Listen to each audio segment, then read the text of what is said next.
مجھے محبت کی ایسی سزا ملے گی میں نے آج تک سوچا نہ تھا۔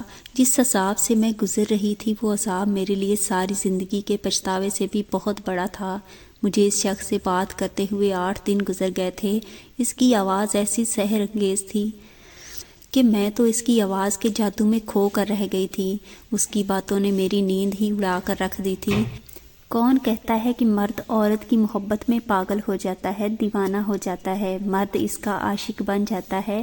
میں ایک لڑکی ہو کر اس شخص کی آواز کی دیوانی تھی۔ میرا جی چاہتا تھا کہ وہ راحت بھری اپنی باتوں کا رس میرے کانوں میں گھولتا رہے اور میں اس کی باتوں کو سنتی رہوں۔ میری عمر 17 سال تھی۔ میں 13ویں جماعت کی طالب علم تھی۔ جب کالج میں گئی تب سے لڑکیوں کی باتوں نے میری دلچسپی پڑھائی سے ہٹا دی اور دوسری جانب مبذول کر دی۔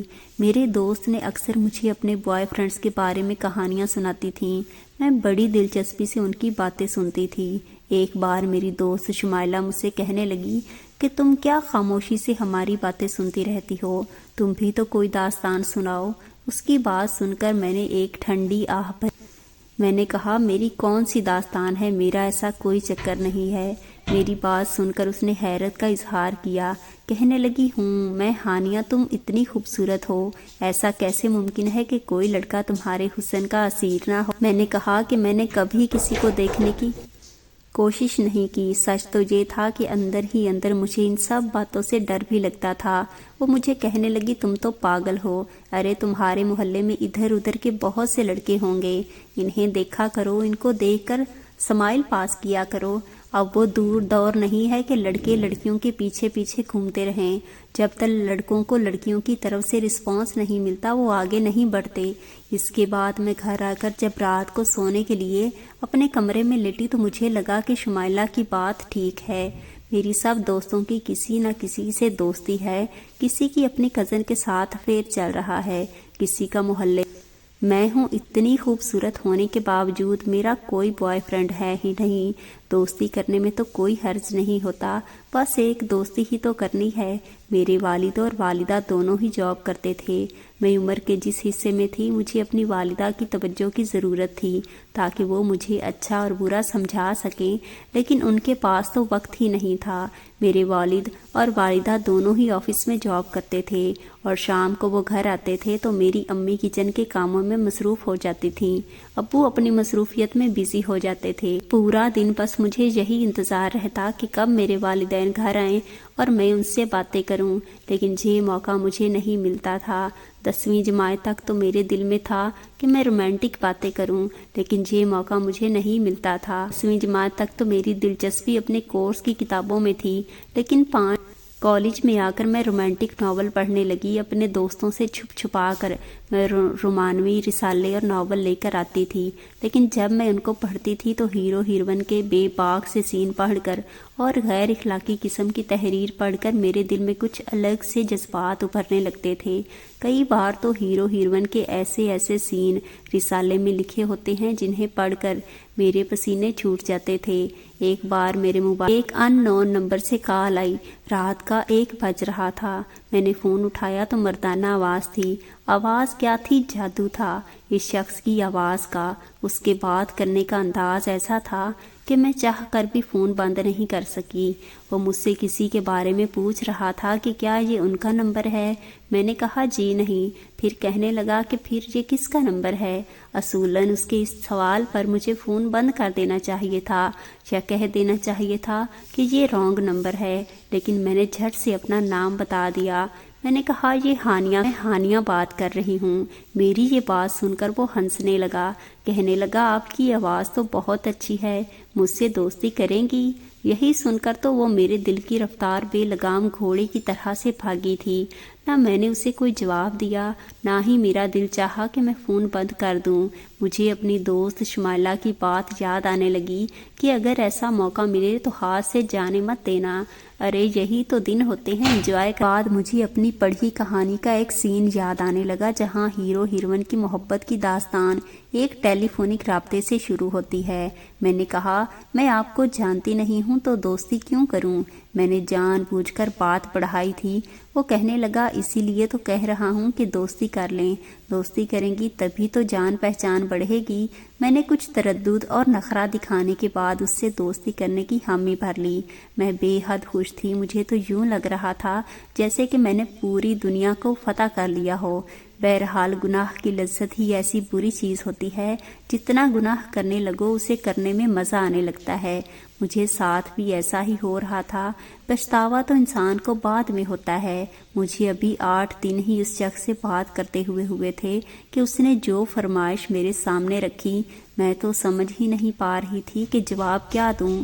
کہنے لگا کہ اپنی تصویر مجھے واٹس ایپ نمبر پر کر دیں تو میں تمہارے چہرے کو دیکھنا چاہتا ہوں۔ مجھے یقین ہے جیسی تمہاری آواز خوبصورت ہے، تم خود بھی خوبصورت ہوگی۔ سن کر میں سوچ میں پڑ گئی کہ کیا کروں کیا نہ کروں۔ میں نے سوچا کہ یہ مجھے شمائلہ سے پوچھنا چاہیے۔ میں نے اگلے روز کالج میں جھجکتے ہوئے شمائلہ کو اپنا ہمراز بنا لیا۔ میری بات سن کر وہ بے حد خوش ہوئی تھی۔ کہنے لگی تم نے بڑا عقل مندی کا کام کیا ہے۔ ارے یہی تو دن ہوتے ہیں ہواؤں میں اڑنے کے، پرواز کرنے کے۔ کہنے لگی تم گھبراؤ مت، پھر اسے بھیج دو۔ میں نے کہا کہ مجھے بس یہ ڈر ہے کہ کسی اجنبی کو اپنی تصویر بھیجنا، میں سمجھ نہیں پا رہی تھی کہ مجھے کیا کرنا چاہیے۔ میری والدہ سے میرا دوستی نہیں تھی کہ ان سے کہہ سکتی، وہ تو کچھ سنتی ہی نہیں تھیں، نہ کبھی میرے پاس بیٹھتی تھیں۔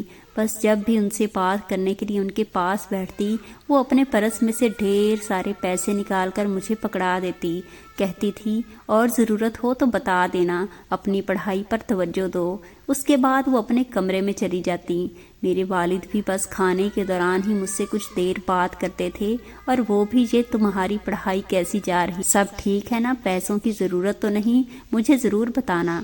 کبھی کبھی تو میں سوچتی تھی کہ شاید میرے والدین کا مجھ سے بس یہی رشتہ ہے کہ مجھے اپنی ہر ضرورت کی چیز مہیا کر دیتے ہیں، لیکن ان کے پاس مجھے دینے کے لیے وہ وقت نہیں تھا، مجھے اچھا برا بتانے کے لیے وقت نہیں تھا۔ میں نے اپنی دوست کی بات مان لی، اپنی ایک تصویر کھینچ کر اس شخص کے نمبر پر واٹس ایپ کر دیا۔ کچھ ہی دیر کے بعد میری اس تصویر پر دل کا ایموجی بنا ہوا تھا۔ اس کے بعد وہ کہنے لگا کہ دیکھا، مجھے معلوم تھا تم بے حد حسین ہو۔ میں نے بھی اسے کہہ دیا کہ مجھے بھی تمہاری تصویر دیکھنی ہے۔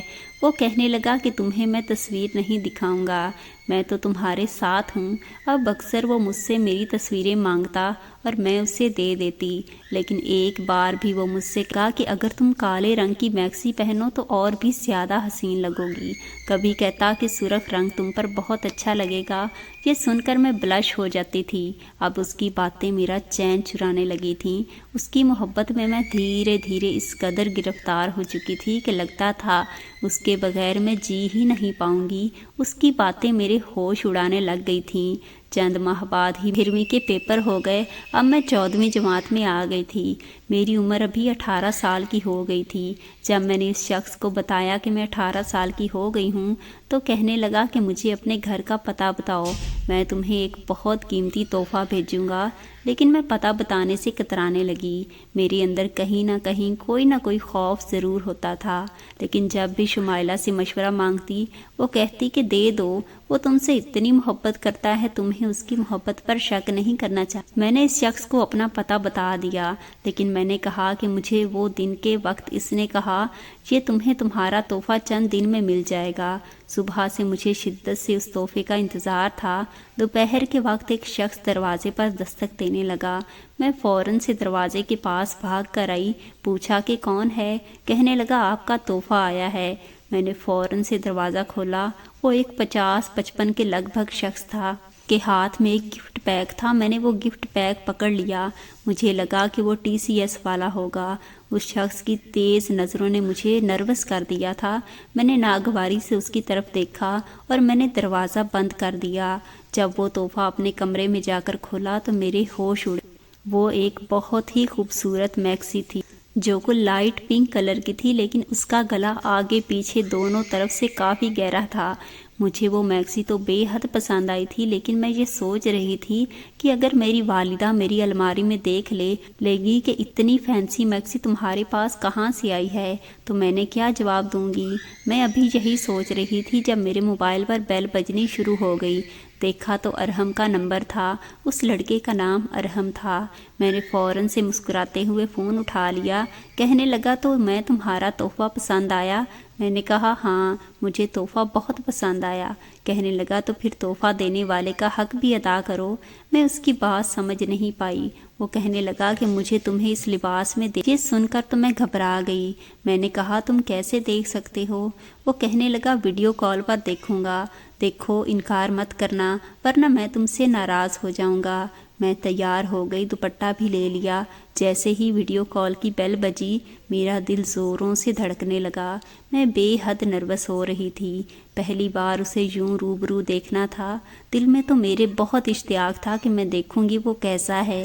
میں نے اپنا دل تھاما اور ویڈیو کو آن، لیکن یہ کیا، سامنے بالکل اندھیرا تھا، کچھ بھی دکھائی نہیں دے رہا تھا سوائے 2 آنکھوں کے۔ شاید کمرے کی لائٹ بند تھی۔ میں نے کہا کہ اندھیرا کیوں ہے؟ تو کہنے لگا کہ میں تمہیں ابھی اپنا آپ دکھانا نہیں چاہتا، لیکن بہت جلد دکھاؤں گا۔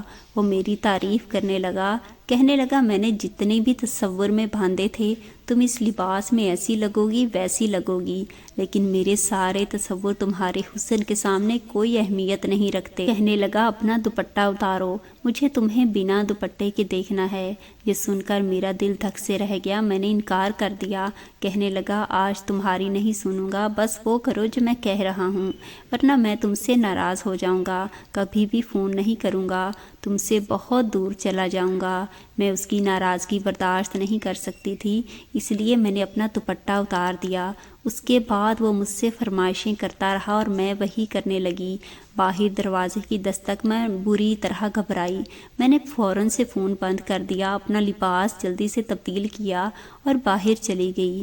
باہر میرے والدین آفس سے ہو کر مجھے گھبرایا ہوا دیکھ کر کہنے لگے تمہیں کیا ہوا ہے؟ کتنی پریشان کیوں لگ رہی ہو؟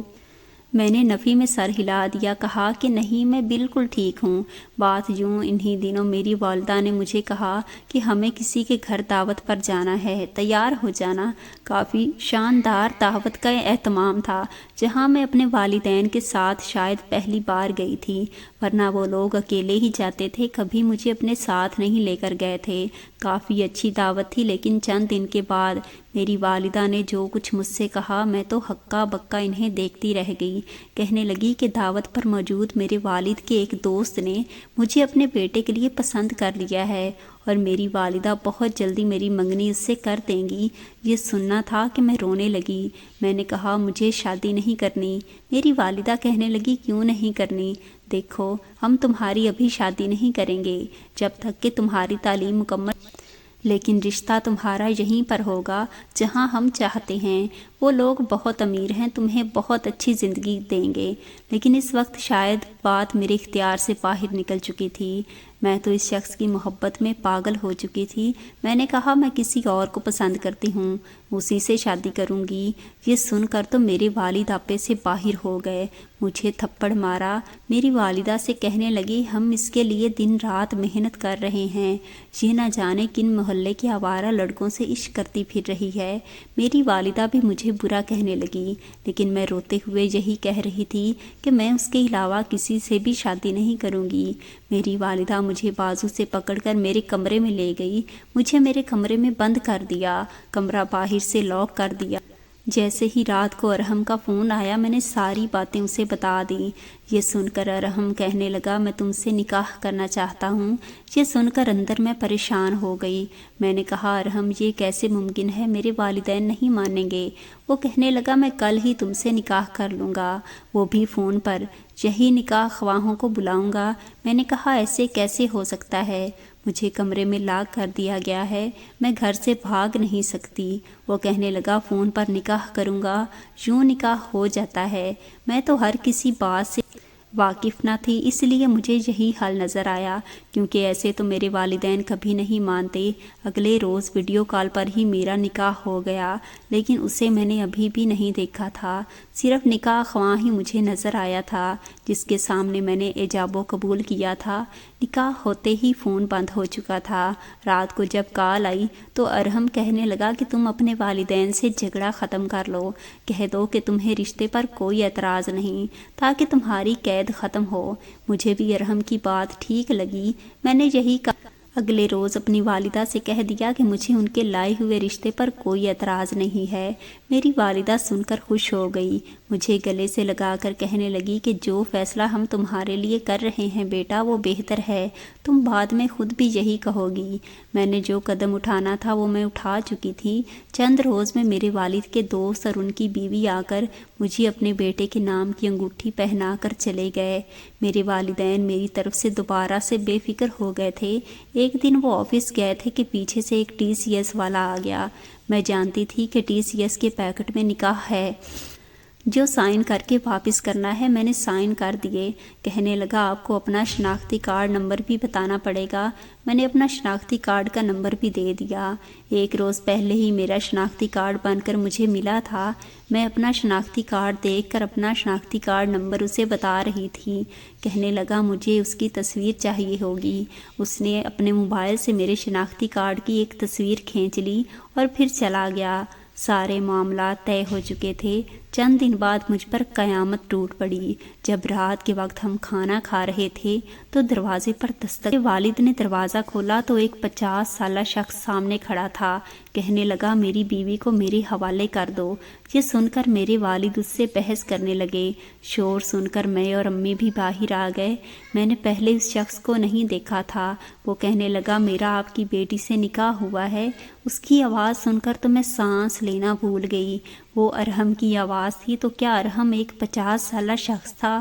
اسی سوچ نے مجھے چکرانے پر مجبور۔ اس نے وہ نکاح نامہ، وہ ویڈیو بھی دکھا دی جس میں میں نے ایجاب و قبول کیا تھا۔ میرے والدین تو رونے لگے۔ میں پتھر کی مورت بنی سب کی شکلیں دیکھ رہی تھی۔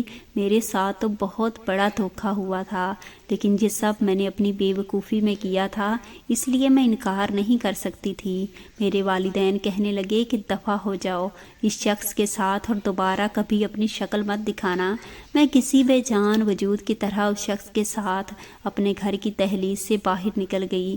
باہر گاڑی کھڑی تھی۔ اس نے فرنٹ سیٹ پر مجھے بیٹھنے کے لیے کہا تو یہ تھی وہ محبت جس کی خاطر میں نے اپنے ماں باپ کا بھی دل دکھایا تھا۔ یہ تھا وہ شخص جس کی خاطر میں نے اپنے ہنستے بستے عزت دار زندگی کو ٹھوکر مار دی تھی۔ میں تو شاید اس کی بیٹی سے بھی کم عمر کی ہوں گی۔ میں یہ بھی نہیں جانتی تھی کہ وہ شخص شادی شدہ ہے یا نہیں۔ جو اس کی عمر تھی وہ لازماً شادی شدہ ہوگا۔ میری اس کے گھر میں کیا اہمیت ہو سکتی ہے؟